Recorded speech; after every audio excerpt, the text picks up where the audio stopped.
albums by fantastic artists, maybe from different styles, but still there's a certain commonality that they share. I think this makes this kind of a compelling showdown, but only one of them is going to make it to my top 20 for 2025. So on the one side, I've got Bill Rieflin, Trey Gunn, and Robert Fripp's 1999 album, The Repercussions of Angelic Behavior, versus Death Dynamic Shroud's Midnight Tangerine. Now, just a quick look at the names on this album, you can pretty much come to the conclusion that this is a King Crimson adjacent project. Of course, Robert Fripp is the beating heart and soul of that group, but both Trey Gunn and Bill Rieflin have had various interactions with King Crimson as a group. This particular album was culled from sessions that were associated with Bill Rieflin's solo album, Birth of a Giant. It's not a King Crimson proper album, but certainly there are enough connections there to make that a worthwhile comparison. Now, the thing about King Crimson is that as far as progressive rock groups go, they've always leaned toward the avant-garde more than a lot of other big names. You know, Yes was never really that far out. Genesis was really not that far out, but King Crimson had some far out moments. This particular project really leans heavily on the avant-garde side of King Crimson. These were improvised tracks that came out of those sessions and collected on this album.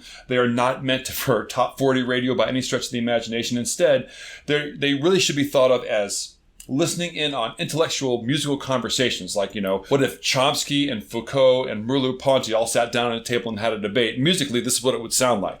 There's unbelievable playing on this album that I really can't describe to you unless you listen to it. But what's more interesting is the interactions, how these three musicians improvise and fit things together. This is a dense listen, but one that certainly has a certain liminal quality to it, a certain extra dimensionality that is really unique. Now, in some ways, it shares this tone with this Death Dynamic Shroud album. This may be kind of a stretch if you have listened to both of them, but Death Dynamic Shroud on this album has kind of a somnambulistic quality to it. It's very dreamlike and ethereal, but unlike some of their other albums, this one really leans heavily into the songwriting. The tone is there and the atmosphere is there, and there definitely is some parts that are experimental on this album, but more by and large, this is more of a standard synth pop album from them, but still maintains the impressive high quality that I've come to expect from Death Dynamic Shroud. So between these two albums, kind of a tricky call because you go with something that probably is more musically accomplished on one end, but one that really has its own musical merits that really is more accessible. For me personally, I have to lean towards this as much as I'm a King Crimson fan and I love all the guys on this album. It's fantastic. Death Dynamic Shroud is able to both be slightly experimental but still grounded in reality. And one of the things I think is fascinating about this matchup